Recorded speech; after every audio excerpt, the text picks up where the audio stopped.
messieurs, bonjour et bienvenue à cette autre édition de votre émission Autant le dire. C'est à une véritable bataille que se livrent les grandes puissances internationales sur le marché du vaccin et d'un éventuel médicament contre le Covid. Chine, États-Unis, Russie et Grande-Bretagne ne lésinent pas sur les moyens pour proposer des solutions sur fond d'exacerbation des égoïsmes nationaux, au point que Pascal Boniface, dans un ouvrage récent, semble percevoir la fin de la mondialisation.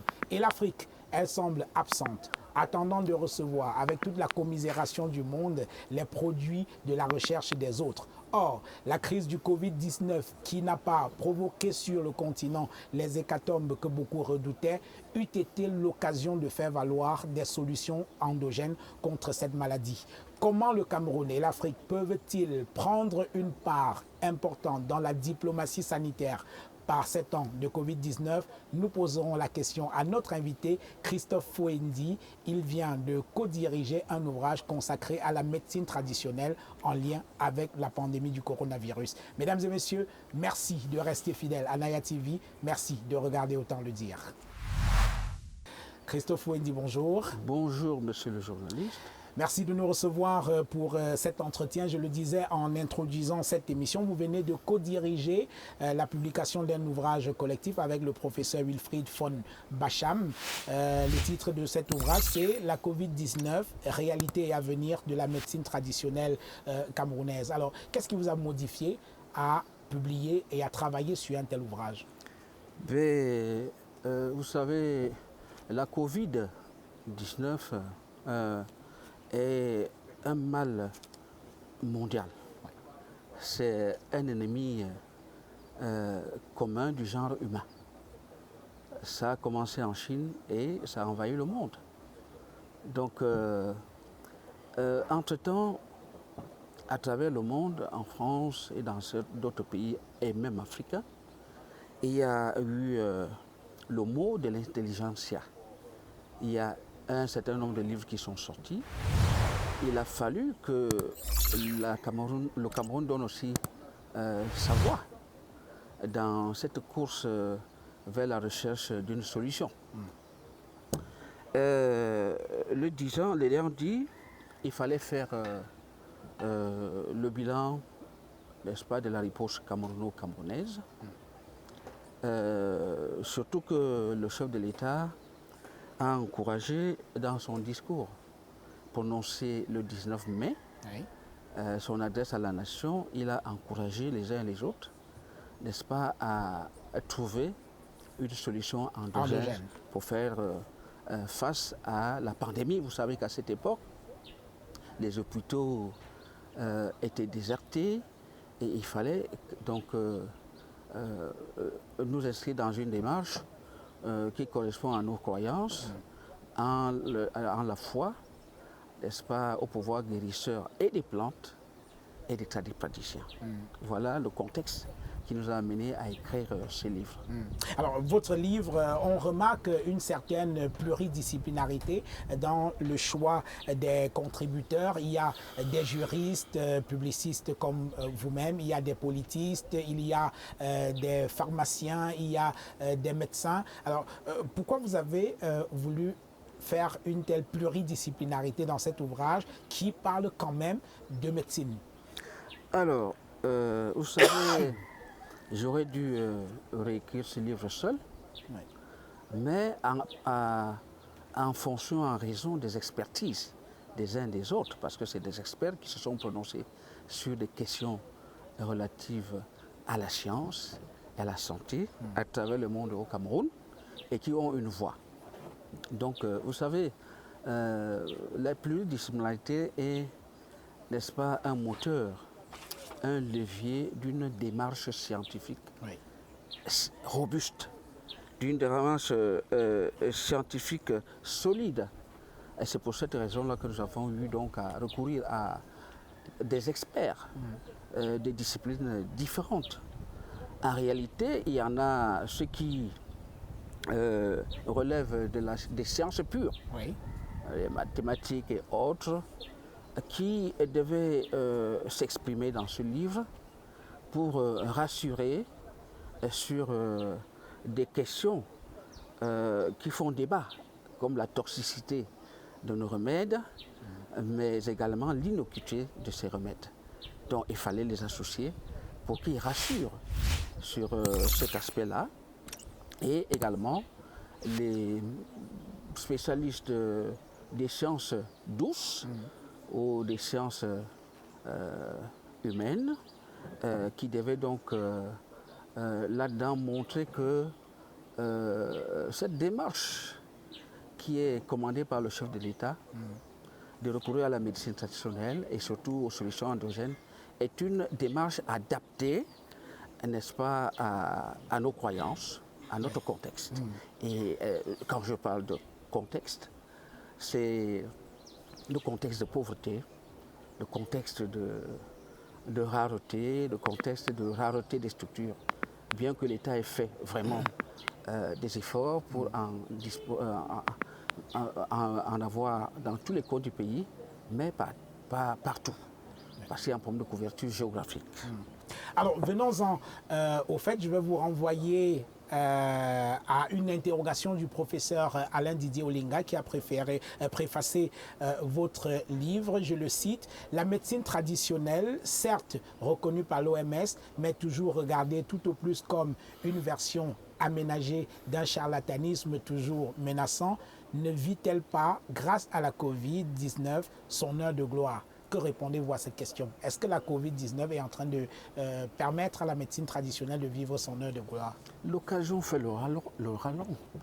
Donc je voudrais dire qu'avec l'apparition de la Covid au Cameroun et la riposte locale et endogène qui a été, n'est-ce pas, faite, nous pouvons dire que l'heure de gloire de la médecine traditionnelle est arrivée parce qu'elle a fait ses preuves et elle a encouragé, et avec l'encouragement de l'État à rechercher une solution endogène, on peut penser que l'heure de gloire de la médecine traditionnelle est normalement arrivée. Où est-ce que vous voyez l'heure de gloire de la médecine traditionnelle? Là, certes, le président de la République, effectivement, vous faites bien de le citer, a encouragé à trouver des solutions endogènes. Et aujourd'hui, est-ce que ces solutions endogènes ont été trouvées?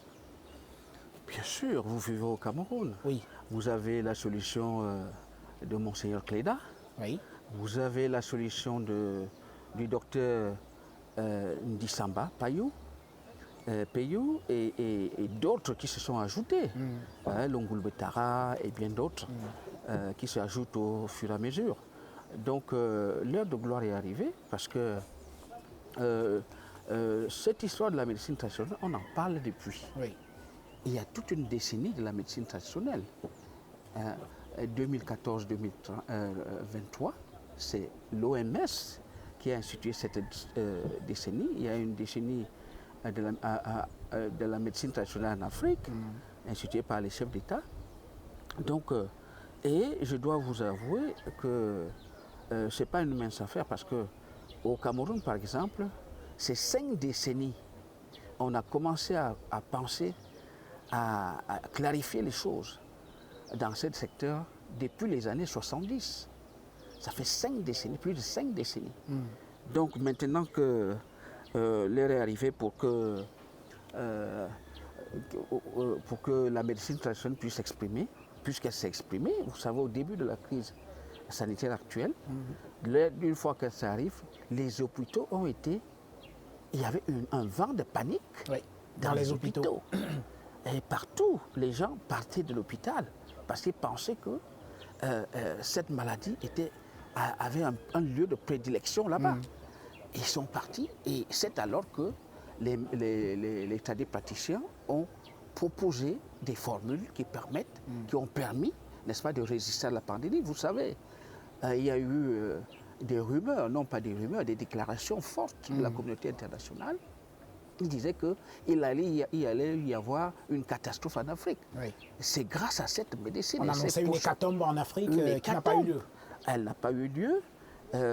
Certes, aujourd'hui, avec la deuxième vague, ce qu'on peut appeler la deuxième vague, avec l'apparition des soutes sud-africaines et autres, il y a une résurgence du phénomène, Oui. mais quand même, vous avez vu qu'en Afrique en général, et partout où la médecine traditionnelle se pratique, il y a eu comme ignorance de cette maladie.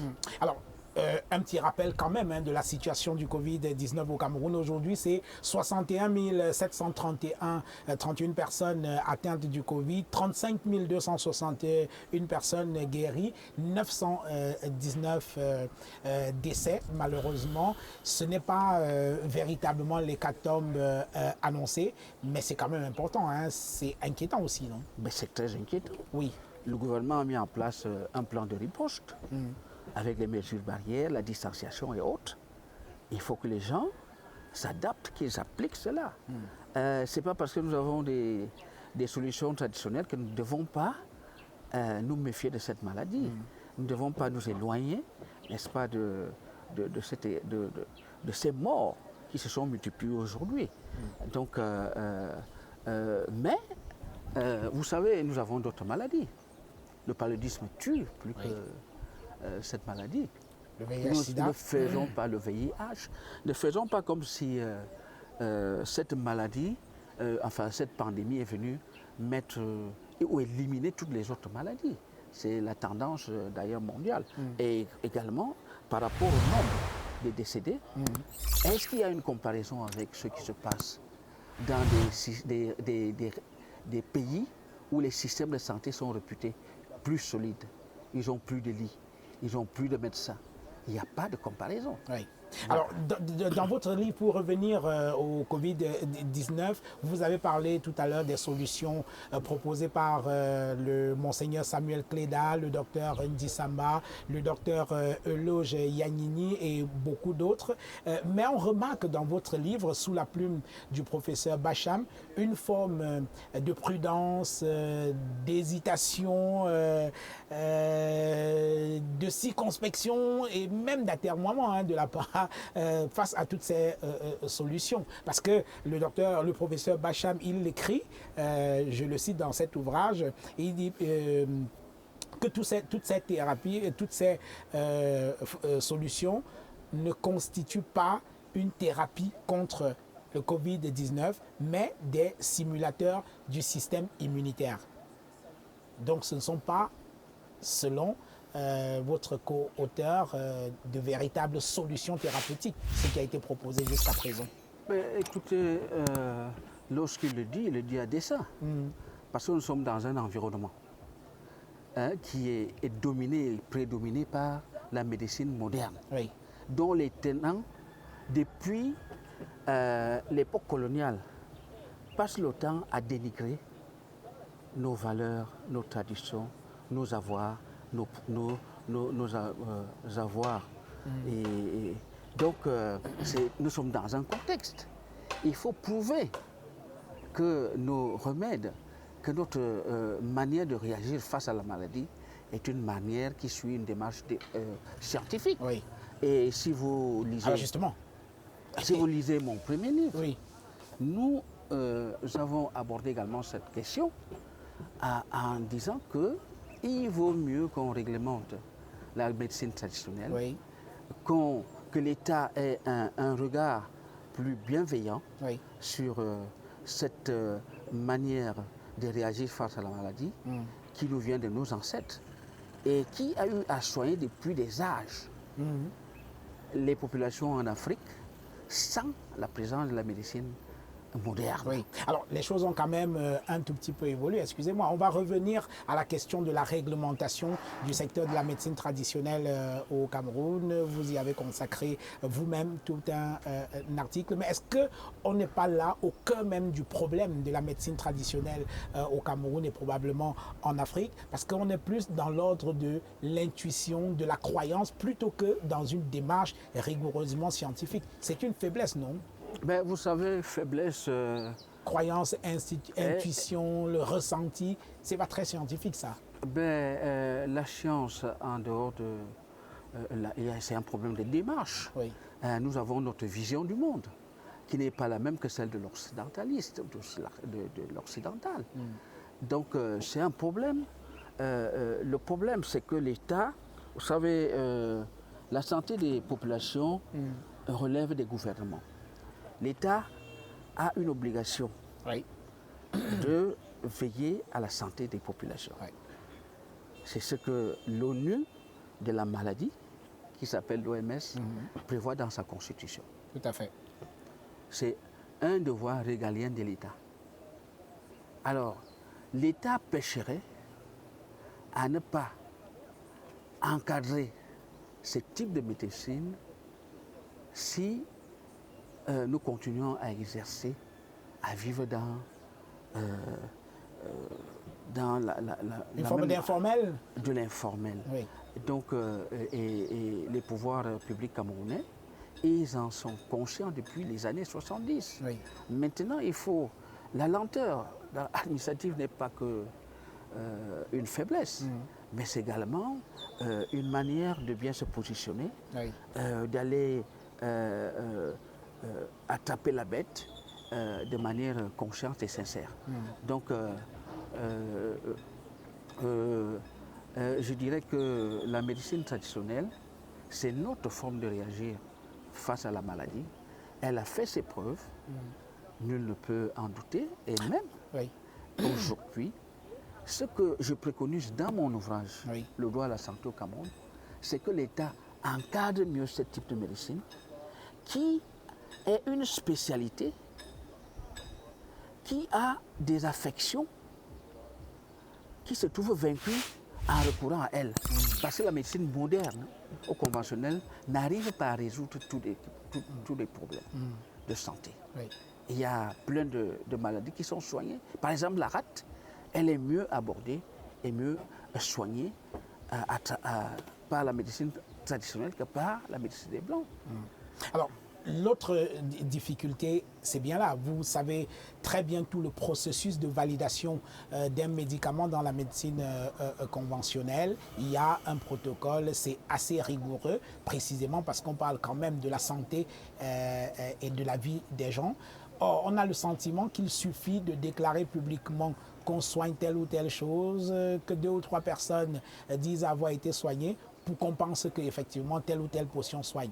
Est-ce qu'il n'y a pas, je reviens à cette question, un besoin de plus de rigueur à ce niveau-là? Il faut introduire, inoculer la rigueur dans la démarche des praticiens qui sont juridiquement exposés à ce qu'on appelle le délit d'exercice illégal de la médecine traditionnelle, de la médecine de manière générale, parce qu'il y a la médecine, et puis un adjectif qui s'ajoute, moderne, traditionnelle. Et il y a la médecine tout court. C'est pour ça que l'État doit jeter un regard là-dessus. Mais je veux attirer votre attention sur le fait que... Allez-y. Il n'y a pas beaucoup de recherches dans la médecine traditionnelle. Malheureusement. Pourtant, dans nos institutions, par exemple l'université, il y a tout un département de la médecine traditionnelle de la pharmacie et la pharmacopée. Donc, il suffit que... C'est paradoxal, non? C'est pas paradoxal. L'État a déjà eu conscience d'organiser le secteur. Il a commencé à l'organiser, mais il faudrait aller faire un bond. Parce que ce que vous ne mettez peut-être de côté, c'est que la plupart des médicaments qu'on trouve en pharmacie, qui sont produits par la médecine moderne, proviennent de la médecine traditionnelle. Donc, il faut introduire, je suis d'accord avec vous, une démarche scientifique là-dedans, un peu plus de rigueur, et nous préconisons que l'État encadre cela pour qu'il y ait une collaboration entre les deux types de médecine, que ce soit bien encadré, parce que nous, ce qu'on reproche à la médecine traditionnelle, c'est quoi? C'est la toxicité possible des solutions qu'on donne, qu'on sert aux populations. Parce que généralement, on vous dit prendre un verre, prendre ceci, c'est qu'il y a un principe. Quand on dit que l'artémisia, que telle plante soigne, il faut savoir que dans la plante, pour que ça devienne un médicament, il faut extraire le principe actif.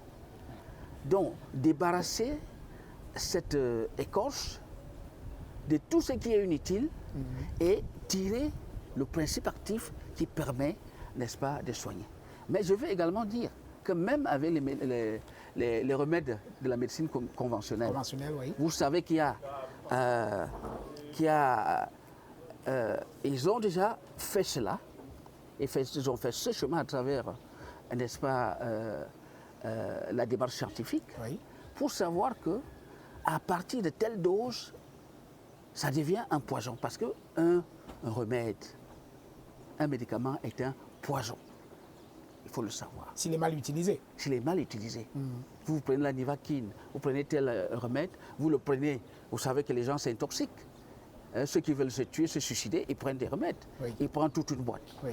Ça mène à la mort. Oui. Donc le problème n'est pas celui de dénigrer la médecine traditionnelle, c'est de travailler, d'amener ces gens-là, n'est-ce pas, à adopter une démarche scientifique.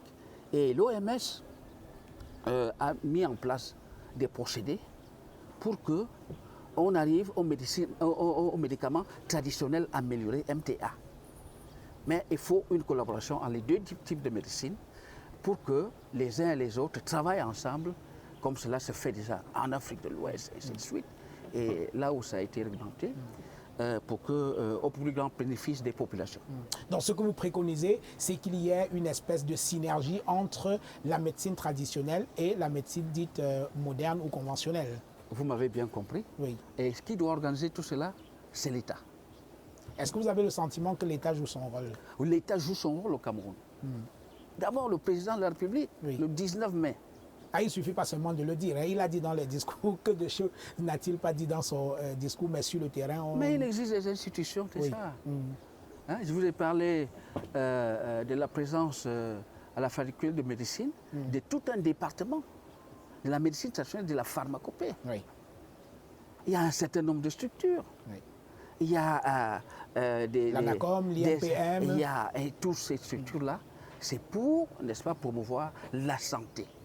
Alors, le 31 août 2020, à l'occasion de la 18e journée africaine de la médecine traditionnelle, le secrétaire général du ministère de la Santé publique affirmait que la médecine traditionnelle est reconnue comme l'un des 3 sous-secteurs du système de santé au Cameroun. Alors, est-ce que dans les faits, je reviens à cette même question, vous avez le sentiment qu'au-delà des discours, il y a quelque chose de vraiment concret qui est fait dans le sens de mieux valoriser la médecine traditionnelle au Cameroun? J'insiste là-dessus. Nous sommes sur le bon chemin, oui. Monsieur le journaliste.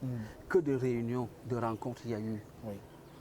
Avant, il y a toute une journée africaine de la médecine traditionnelle. Tout à fait. Il y a des institutions qui existent. Pour les 31 août de chaque année. Et il y a des institutions qui existent, des départements ministériels qui s'en occupent.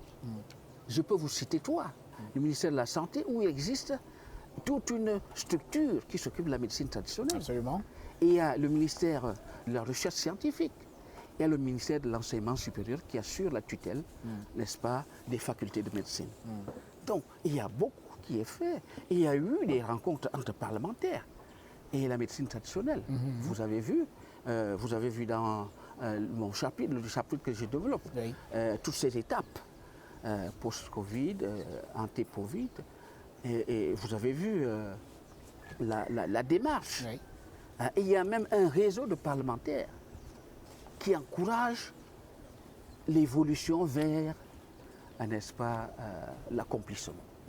Alors, comment fait-on, Christophe Foué Ndi, pour débarrasser la médecine traditionnelle de l'image de médecine du pauvre qui lui semble lui coller à la peau?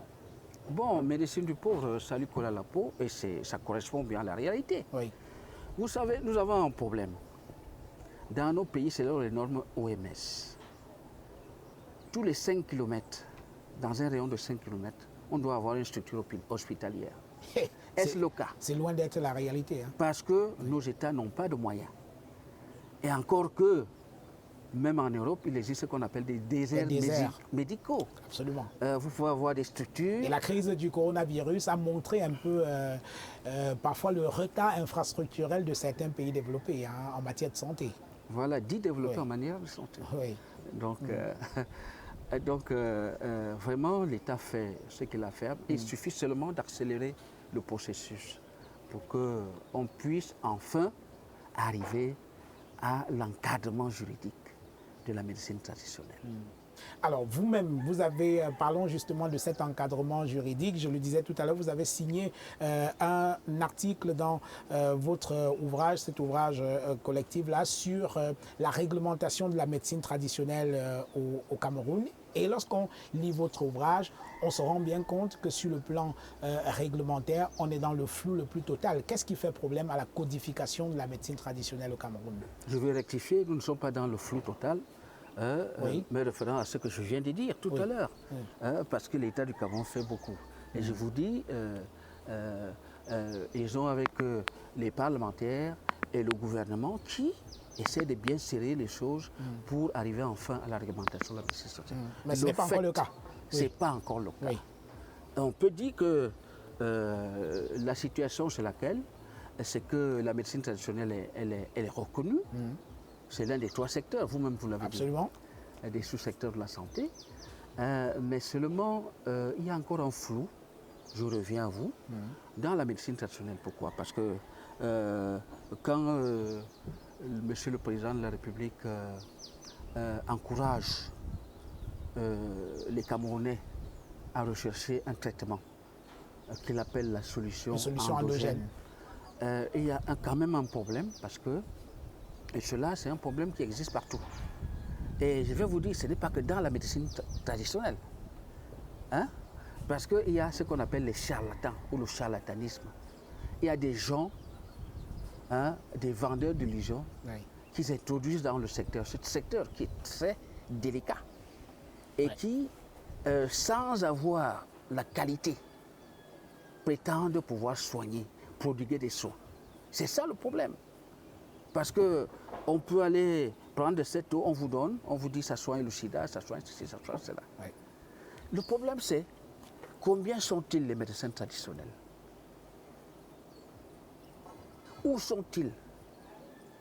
C'est vrai que dans chaque village, dans chaque coin du village, on sait qui est véritablement médecin traditionnel. Mais à côté de ça, surtout ici en ville, on a plein d'officines qui ont ouvert, sans doigt, qui ont ouvert et qui prodiguent au vu au sud de tout le monde, parfois à côté des commissariats, parfois à côté de ceci, des préfectures, sous-préfectures, des soins. C'est ça le problème.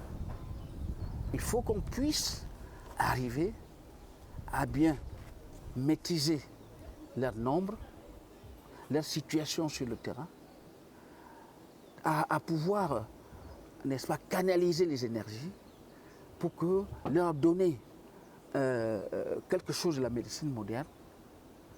Je prends un exemple. On vous dit, vous avez le palu, prenez les coucs. Mais à quelle dose? On va vous dire de prendre toute la bouteille. Oui, de boire à volonté. Boire à volonté. Et c'est là où le problème de toxicité se pose. Ça devient. Oui. Alors, je reviens à vous dans quelques instants, Christophe Wendy, le temps de prendre une petite pause et nous revenons juste derrière pour revenir sur la très importante question de la réglementation, de la codification de la médecine traditionnelle au Cameroun. Nous avons pensé. Pour mieux répondre à vos attentes, nous avons rehaussé le stand.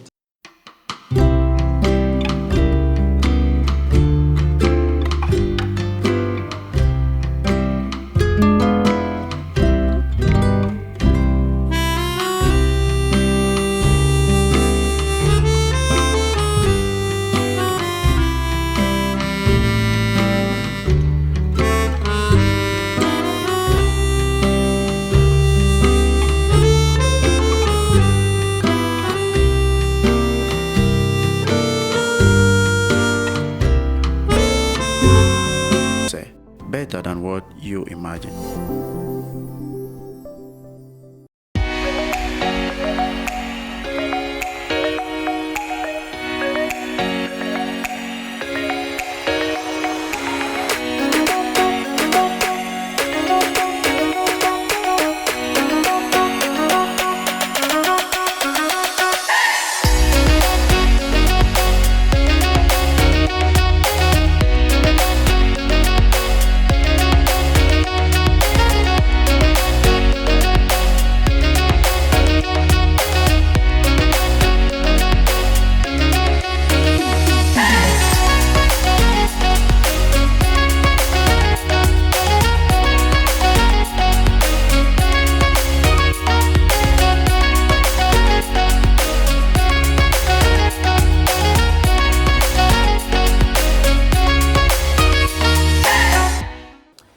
Mesdames et messieurs, retour dans cette émission avec notre invité Christophe Fouendi, auteur de cet ouvrage « La Covid-19, réalité et avenir de la médecine traditionnelle au Cameroun ». Il a co-dirigé avec le professeur Bacham. Nous allons continuer cette émission, si vous le voulez bien, avec la question de la codification. Et dans votre article, vous remarquez que ça fait 5 ans qu'on est dans un processus de codification ou de réglementation de la médecine traditionnelle au Cameroun. Qu'est-ce qui bloque, à votre avis? C'est la bureaucratie, c'est quoi? Merci, monsieur le journaliste. Le processus de la réglementation de la médecine traditionnelle au Cameroun remonte à il y a 5 décennies et non 5 ans. Ah, c'est grave, hein? C'est depuis les années 70 oui. que l'État s'est penché sur cette question. Et pourquoi l'État s'est penché sur cette question? Parce que les associations de praticiens se plaignaient, n'est-ce pas, de la mauvaise réputation de leur métier, Oui. du fait de l'introduction, de l'intrusion brutale dans leur profession des charlatans. C'est le phénomène de charlatanisme. Oui. Des imposteurs, quoi. Des imposteurs. Oui.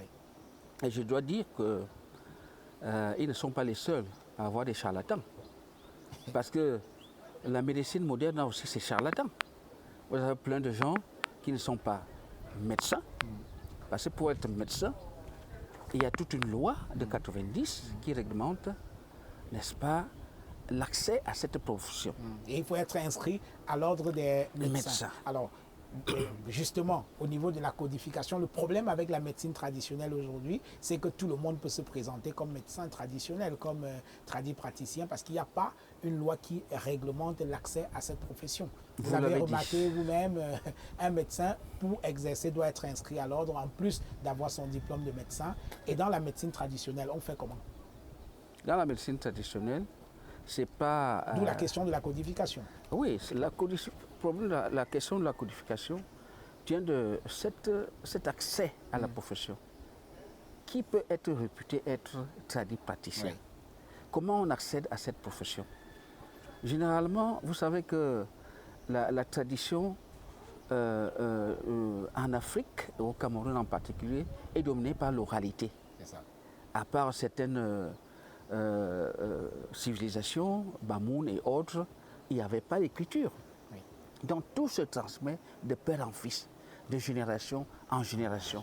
Cela ne veut pas dire que les choses sont moins efficaces, que nous nous inscrivons dans une perspective de l'inefficacité. Non, puisque cette médecine-là a fait et continue à faire ses preuves.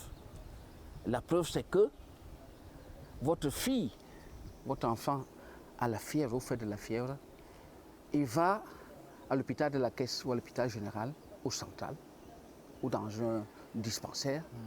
Il est hospitalisé. Vous passez une semaine avec lui. Avec les remèdes de la médecine moderne, on arrive à baisser la température, mais dans la soirée, ça revient. Oui. Et c'est alors qu'un médecin va vous dire, écoutez, madame, vous avez déjà perdu plein d'argent, hein? Et un médecin va vous dire, allez quand même voir la grand-mère. Vous voyez, c'est un aveu d'impuissance. Oui. Parce qu'il y a un certain nombre d'affections qui sont, n'est-ce pas, maîtrisées par la médecine moderne, qui a des machines dont le processus est lourd et qui coûte cher. Et la perspective aussi des soins dans la médecine traditionnelle. Donc, c'est une mauvaise chose que la médecine traditionnelle ne soit pas encore réglementée. Oui. Et ce livre que nous avons fait est un plaidoyer pour encourager les pouvoirs publics, n'est-ce pas, à achever ce processus. Parce que c'est depuis les années 70 qu'on parle de cela. Il y a eu plein de projets.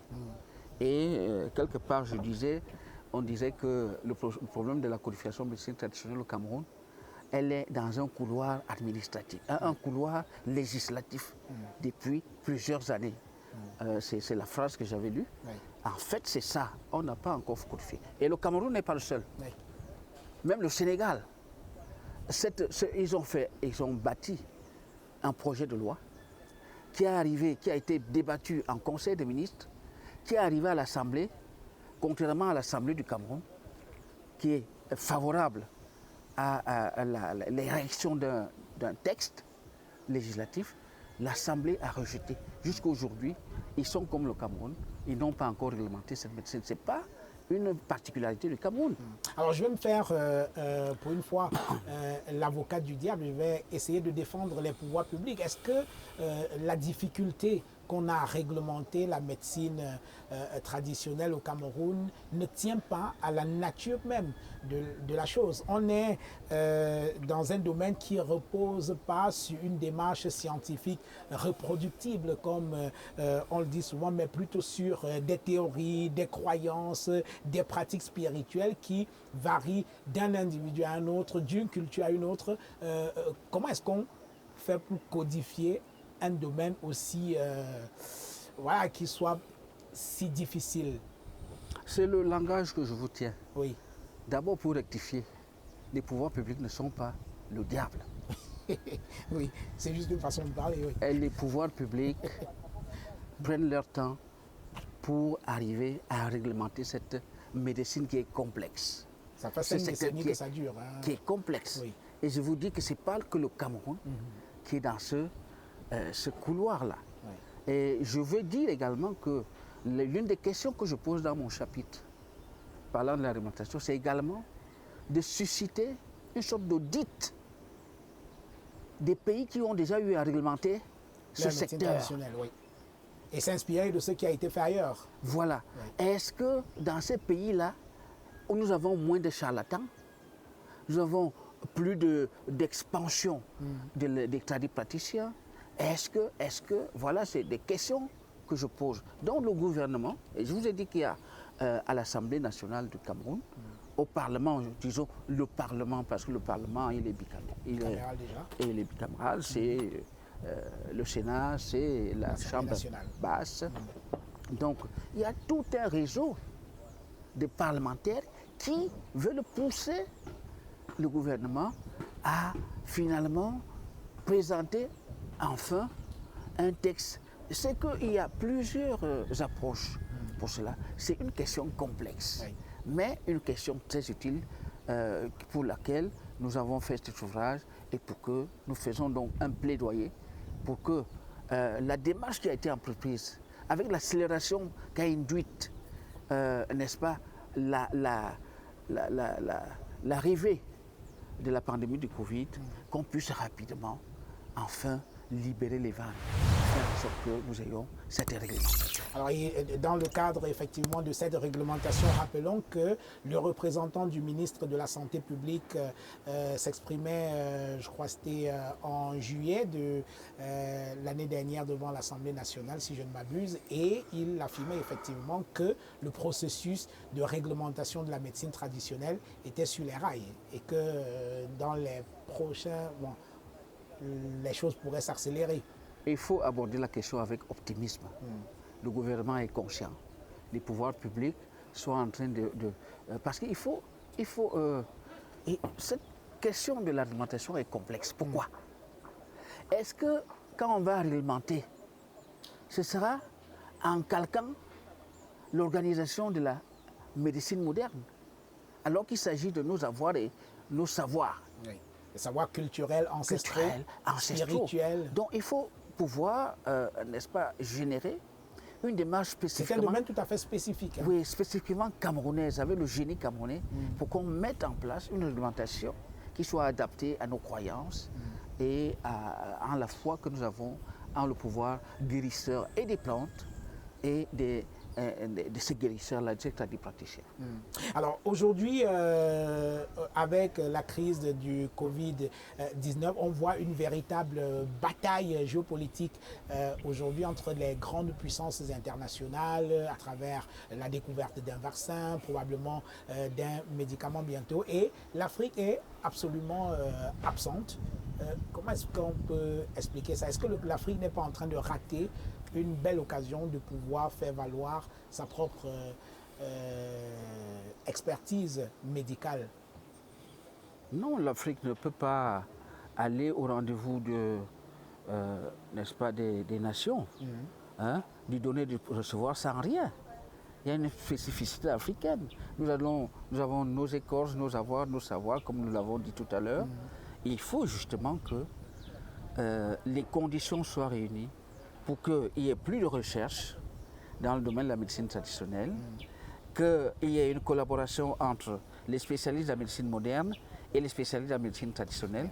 Cet échange-là, à la fin de cet échange, on aura quelque chose à donner, non seulement pour la santé de nos populations, mais au monde. Et nous, notre approche, vous savez, il y a deux approches en matière de santé. Il y a l'approche curative, l'approche préventive. Donc, notre approche est beaucoup plus curative. Nous, on doit faire des recherches pour trouver un traitement. Il faudrait donc que la collaboration pour laquelle nous luttons, que nous souhaitons de nos voeux, qu'elle dépasse les frontières, qu'elle soit une collaboration entre les tenants, les spécialistes de la médecine moderne, les spécialistes de la médecine traditionnelle, pour mieux comprendre telle écorce, ça soigne comment, on tire ce qu'on appelle le principe actif pour isoler le poison et pour, n'est-ce pas, régler le problème de dosage. Oui. Mais également, si c'est réglementé, ce secteur-là, qu'est-ce qui va arriver? Il va arriver que l'État va financer ce secteur. Absolument. Pour qu'il s'installe mieux, pour que les recherches soient faites au niveau universitaire académique, pour que également il y ait une collaboration avec l'étranger. Ces grandes firmes étrangères, puisque la plupart des médicaments proviennent de notre... Les Blancs, ils viennent, ils prennent, et on soigne ceci, on soigne cela, et puis ils vont sortir. Et il y a derrière cela également l'épanouissement, n'est-ce pas, des pratiquants de la médecine traditionnelle. Pourquoi? Parce que c'est des avoirs et des savoirs. Donc il y a un problème de propriété intellectuelle à protéger. Il y a des problèmes de brevets. Et ça va faire en sorte qu'on s'inscrive dans le développement et pour atteindre, n'est-ce pas, 2035. Oui. Le médicament à l'échelle internationale représente un business important. Est-ce que vous pensez que les firmes mondiales ont intérêt à ce qu'une pharmacopée africaine se développe de manière très sérieuse? Ce serait un manque à gagner terrible. Hein, Non, ça ne va pas être un manque à gagner, peut-être pour les firmes pharmaceutiques. Oui. Qui utilisent déjà nos médicaments. Oui, pour les firmes pharmaceutiques. Ils utilisent déjà nos plantes pour transformer. Est-ce qu'on peut pas y voir une explication au mépris qu'on a un peu pour tout ce qui est proposé par les Africains? On a vu comment on a raillé la proposition, la solution malgache contre le Covid-19. Il y a au Bénin quelqu'un qui avait mis au point ce qu'il avait appelé la pévirine, quelque chose comme ça. Est-ce que c'est pas est-ce que le business de la pharmacie, enfin le business du médicament à l'international qui a intérêt à ce que l'Afrique soit toujours en arrière dans ce domaine-là?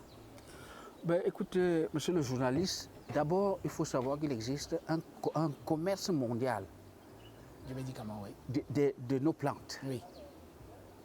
de la pharmacopée. Ils les prennent, ils vont transformer. Les grandes firmes transforment.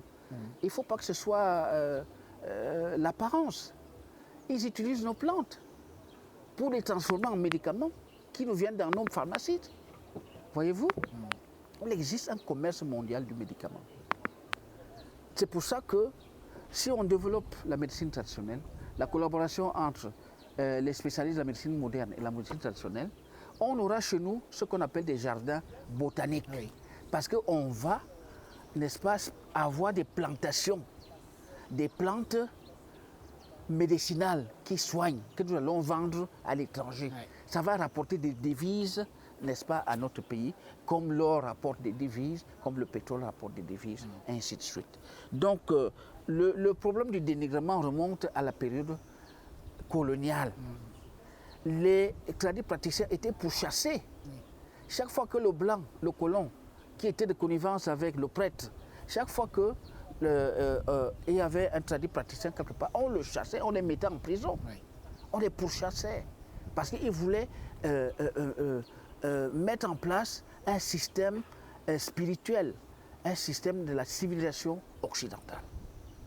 Et aujourd'hui, cela se perpétue.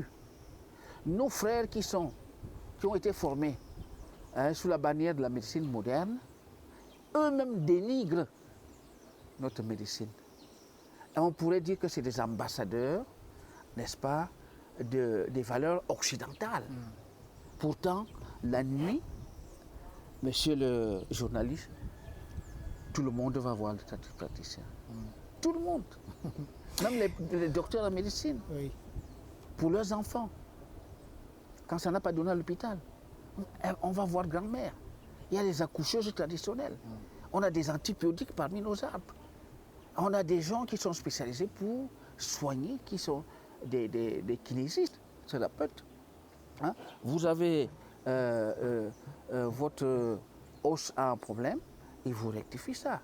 Hein? Les Yanda et tout le monde à travers les régions du Cameroun. Voilà, donc... Alors, on va sortir par là. Comme vous, Pascal Boniface a publié l'année dernière, en juillet 2020, un ouvrage géopolitique du Covid-19, ce que nous révèle la crise du coronavirus. Et dans son ouvrage, il fait remarquer que l'Afrique, bien évidemment, est totalement absente. Je reviens sur cette question en un mot. Comment faire pour que les Africains, le Cameroun, parlons surtout du Cameroun, fassent valoir sa diplomatie médicale? On sortira par là.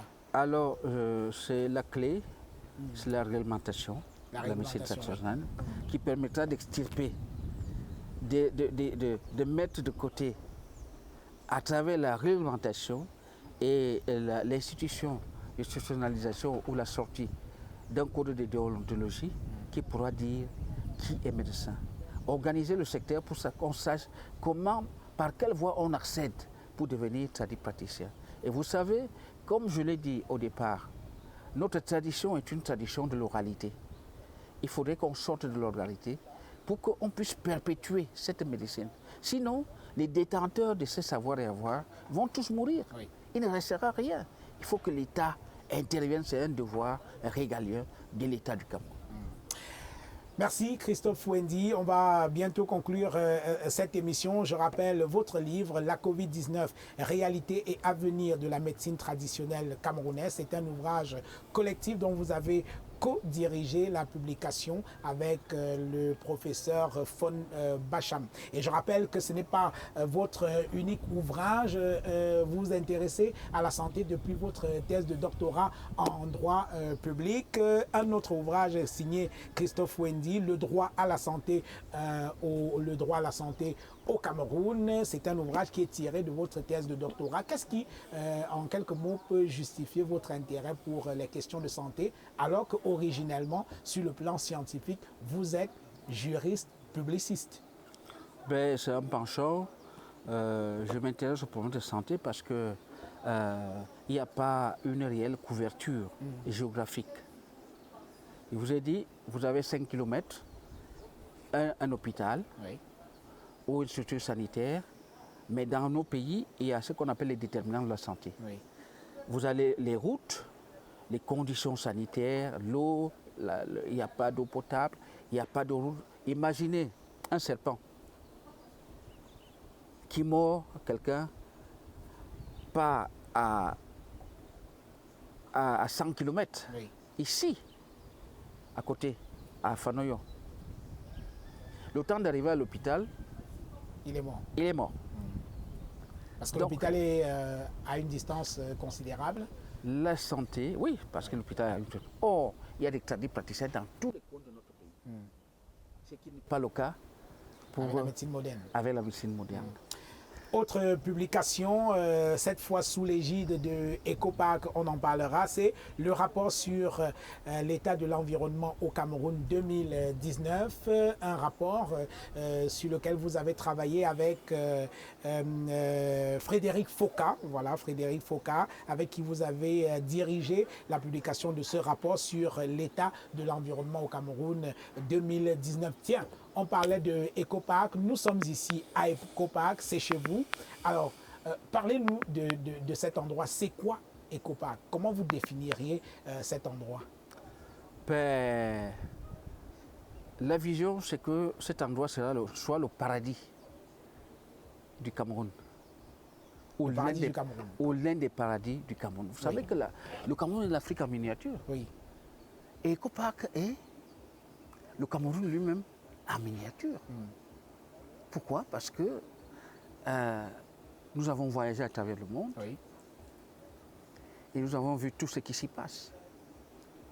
Nous avons un zoo, nous avons des restaurants, nous avons des hôtels, toutes les structures. On a même un manège pour les enfants. oui. Et vous avez, j'ai compté 2 lacs, grands lacs, oui. Pas 2, Ah, il y en a beaucoup plus que ça, oui. il y en a Je vais encore faire le tour. 4 grands lacs. 4, oui. 3 qui sont déjà fonctionnels. Oui, Parce qu'il faut porter le sac à la dimension de sa force. oui. Ça, il faut faire vivre ça. Il y a encore un autre au fond là-bas. Il y a un autre.